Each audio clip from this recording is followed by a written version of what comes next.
ఏ, మా బాబాయ్ పైకి అలా కనబడతాడు కానీ చాలా మంచోడు పెద్దనాన్న. మీ బాబాయ్ ఎలాంటివాడనే నువ్వు నాకు చెప్తున్నావారా? రే, మీ బాబాయ్ నీకు నువ్వు చెడ్డీలు వేసుకున్నప్పటి నుంచి తెలుసు, కానీ నాకు మీ బాబాయ్ చెడ్డీలు వేసుకున్నప్పటి నుంచి తెలుసురా. మీ బాబాయ్ గురించే కాదు, వాళ్ళ డాడీ అంటే మీ తాత గురించి కూడా తెలుసు నాకు. నేను చిన్న ఉన్నప్పుడు 10 రోజులకు ఒకసారి బండి కట్టుకొని మా ఊరికి వచ్చేటోళ్ళు. ఊళ్ళో ఉన్న వాళ్ళందరితోటి గొడవ పడితే మీ బాబాయ్ నేనే పోయి ఏడిపించేటోని. అలాంటిది ఈ రోజు నువ్వే నాకు చెప్తున్నావు మీ బాబాయ్ ఎలాంటి అని చెప్పేసి. అట్లా అయిపోయిందిరా కాలం, ఏం చేస్తాం? కానీ కానీ అయిపోయింది అట్లా.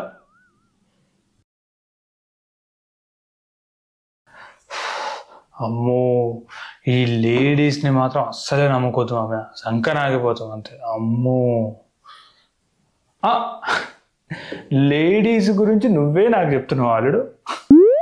అసలు లేడీస్తో నాకున్న ఎక్స్పీరియన్స్ అంత ఏజ్ లేదు నీకు, నువ్వు నాకు చెప్తున్నావు. అయిపోయింది. అసలు నువ్వు పుట్టక ముందుకే నాకు 5 మంది గర్ల్ ఫ్రెండ్స్ తెలుసా? అసలు నీకు తెలిసినంత వరకు నాకున్న భూమి ఎంత?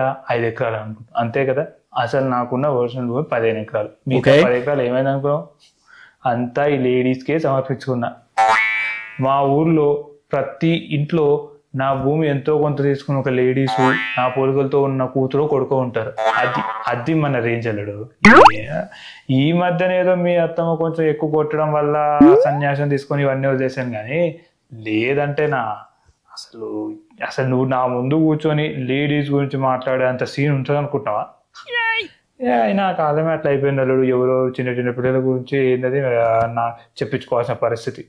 చెప్పు, కానీ నడుస్తుంది, అట్లా మీద నడుస్తుంది, ఏం చేస్తుంది? కానీ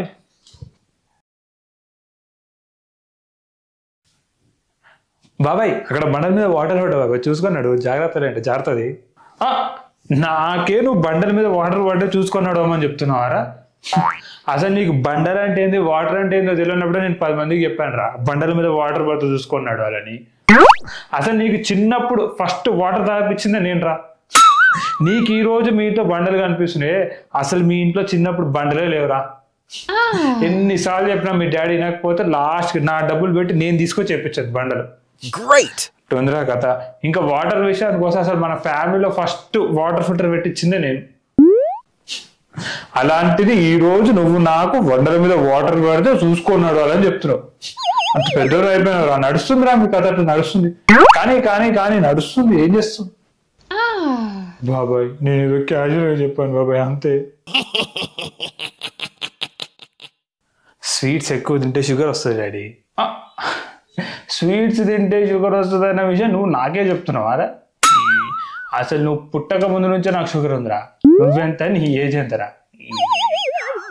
అసలు షుగర్స్తో ఎన్ని రకాలు ఉన్నాయి, వాటికి ఏ మెడిసిన్ వాడతారు అన్న ప్రతి విషయం నాకు తెలుసురా. ఏదో డిగ్రీ లేక నేను ఇంట్లో కూర్చున్నాను కానీ, లేదంటే ఒక షుగర్ స్పెసిఫిక్ క్లినిక్ పెట్టుకుని రోజుకు 100 మందిని ట్రీట్ చేయగలండి నాకున్న నాలెడ్జ్ తెలుసా. అసలు నాకు ఈ కాలు ఎందుకు తీసేశారనుకున్నారా? నీకు తెలిసినట్టు యాక్సిడెంట్ వల్ల అనుకున్నావా? షుగర్ ఎక్కువ అవడం వల్ల తీసేశారు. అలాంటిది ఈ రోజు నువ్వే వచ్చి నాకు స్వీట్స్ తింటే షుగర్ వస్తుంది అని చెప్తున్నావు. అయినా ఇది మీ జనరేషన్ ఫాల్ట్ రా, నీ ఫాల్ట్ కాదు, చెప్తున్నా కదా. పెద్దోళ్ళు అయిపోయారు రా, పెద్దోళ్ళకే స్వీట్స్ తింటే షుగర్ వస్తుంది అని చెప్పారంట. నడుస్తుంది రా అట్లా. కానీ నడుస్తుంది, ఏం చేస్తాం?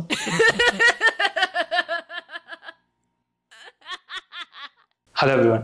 If you like my video, please like, share and subscribe to my channel. Thank you.